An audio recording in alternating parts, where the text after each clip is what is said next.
This boot will be released as a couple versions. There's the Hoji Pro Tour, which is kind of the higher end, stiffer, more expensive, more premium material, better liner.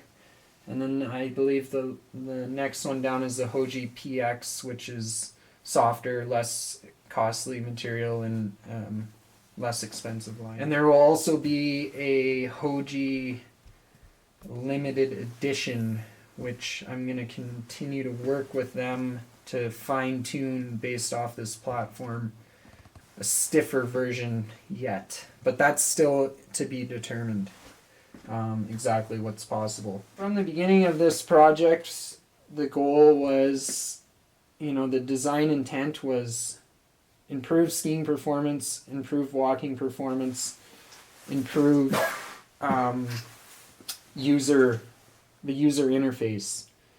So we started with not a boot that's meant for downhill skiing that can walk, and not a boot that's meant for uphill ski touring that can ski. It was we want both performance targets criteria is met. The Vulcan obviously has the forward stoppers built into the cuff that mount here and interact with the upper portion of the inner shell there.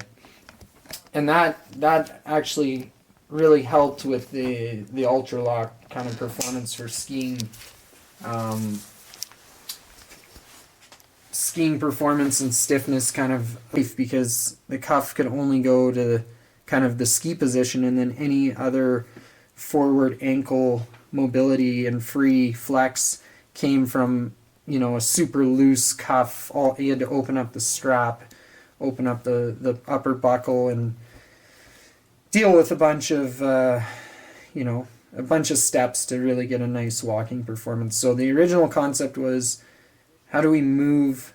I want stoppers, but I want them out of the way. And for skiing performance, I'm sick of this dead kind of slop play that's experienced in all boots, really, with the walk mechanism, because you're having some kind of pin interface into different variations of slots and holes, and there's always a tolerance that's needed to allow that to fit in and out. So at the beginning, all the new boots right out of the box, right off the shelf, always have play. So to accomplish this, the concept was the boot should force itself together in ski position, so that you're starting with basically a preloaded system.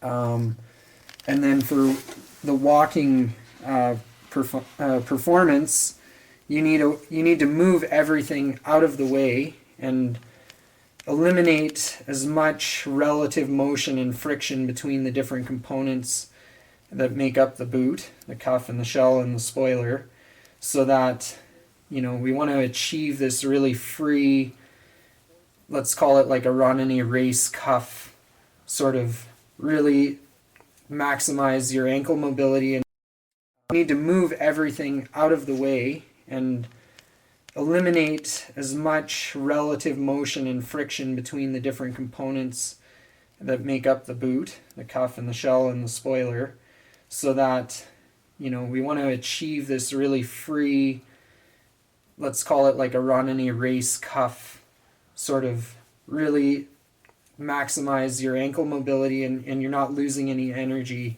while you're walking, and you get a more natural stride, of course. So this was accomplished by developing kind of a linear motion of this inner, call it the spoiler, and that the spoiler provides the backstop and internally two forward stops, and as you move it up, those interfaces move completely out of the way and give you a really super free moving cuff.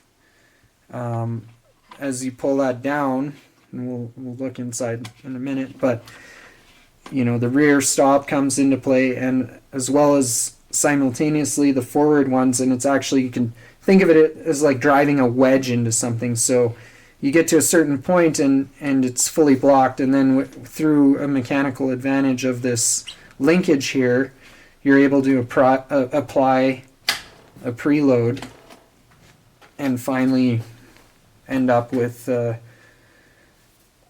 shell that's truly connected to the cuff for skiing.